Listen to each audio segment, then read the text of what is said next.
তো এই হচ্ছে আমাদের লাস্ট মোমেন্ট, যেখানে আমরা হচ্ছে যাচ্ছি এখন বাংলাদেশে। তো আমাদের এখন সমস্ত প্যাকিং কমপ্লিট, এবার সবাইকে টাটা বলার পালা। তো আমরা বাড়ি থেকে বেরিয়েছি হচ্ছে এখানে বাসে করে। তো আমাদের বাস ছিল 7:15-তে, তো যেটা হচ্ছে একদম ডাইরেক্ট চাকদা অবধি যাবে। তো আমরা বেনাপোল বর্ডার হয়ে বাংলাদেশে যাব।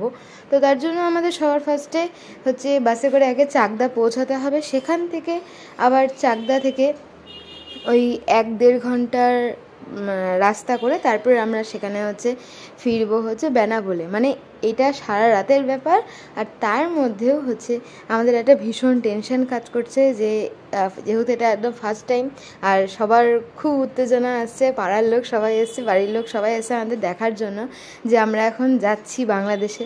আর আশা করি এখানে সবাই চিন্তিত ছিল, সবাই চিন্তিত আছে যে কেমন করে যাবে কি যাবে না, মানে কীরকম হবে আমাদের জার্নিটা। তো আমরা তারপরে চলে এসেছি বাস স্ট্যান্ডে। এখন বাস স্ট্যান্ডে এসে এই তখন আমরা 7:15 নাগাদ তারপর আমরা বাসে উঠে গেছি। তো এই বাসে করে আমরা মালদাতে আসলাম, তখন হয়তো 9:30 বাজে। তো আমার ঠিক টাইমটা মনে নেই। আর এদিকে পুতুরির খাওয়ার গুলানো হচ্ছিলো, কারণ এটা রাতের খাওয়ার, ওর বাসে যেহেতু বেশি ভাতটা টানা যাবে না, তো এটা একবারেই অসম্ভব হয়ে যায় আমাদের জন্য। তার জন্য পুতুরিকে দুধ খাওয়ানো হলো। আর হচ্ছে এই আমরা এখন প্রায় ফারাক্কা ব্রিজ পার হলাম। পার হয়ে আমরা মোটামুটি 11:30টার দিকে চলে আসলাম একটা ধাবাতে, সেখানে খানিকক্ষণ খাওয়া দাওয়া করলাম। আর সামনেই দেখি যে মানে বিরাট ক্যাচাল হয়েছে। তো ক্যাচালটা হচ্ছে যে দুটো গাড়ি মানে আর কি অ্যাক্সিডেন্ট হয়েছে, একেবারে উল্টে ভেঙেছিল, পড়ে আছে।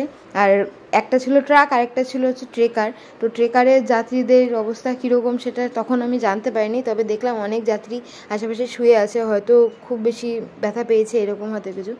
তো সারা রাত ভালোইভাবে গাড়িটা চলার পরে আমরা মোটামুটি এই মানে একদম রাস্তাটা ফাঁকাই ছিল। তো আমরা চলে আসলাম শেষমেশ।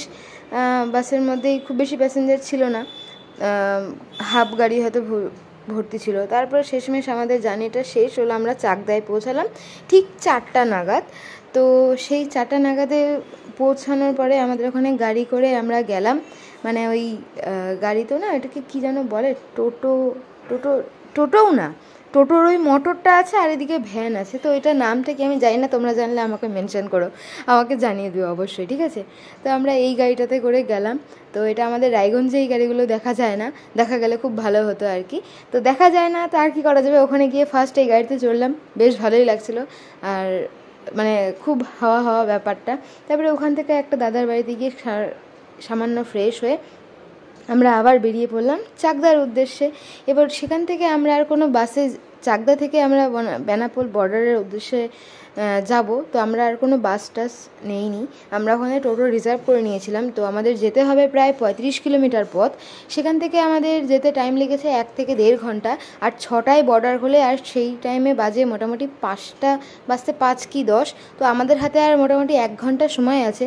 তো আমাদের 1 ঘন্টার মধ্যে বর্ডারে পৌঁছাতে হবে। তো বেশি দেরি না করে শুধুমাত্র চা বিস্কুট খেয়ে আমরা ওখান থেকে বেরিয়ে পড়লাম সেই টোটো করে ওই বর্ডারের উদ্দেশ্যে।